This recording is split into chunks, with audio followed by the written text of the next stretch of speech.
In today's video, I'm going to teach you how to record a bill in QuickBooks Online. This is a simple but important task, especially if you want to keep track of money your business owes to vendors and make sure your expenses are recorded properly. Entering bills the right way helps you stay organized, monitor due dates, and keep your accounts payable accurate. To get started, sign in to QuickBooks Online and look toward the top left area of the screen. You'll find the Create button there. Go ahead and click it. This button is where you can quickly add new transactions and records, and it's one of the fastest ways to enter a bill without having to search through menus. After you click Create, a list of transaction options will appear.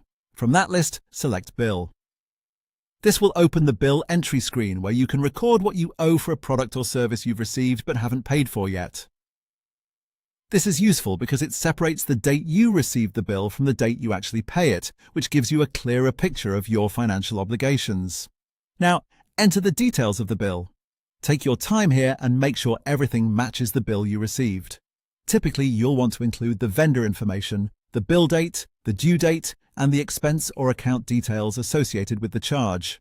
Depending on how your QuickBooks Online account is set up, you may also see options for categories, items, amounts, or notes.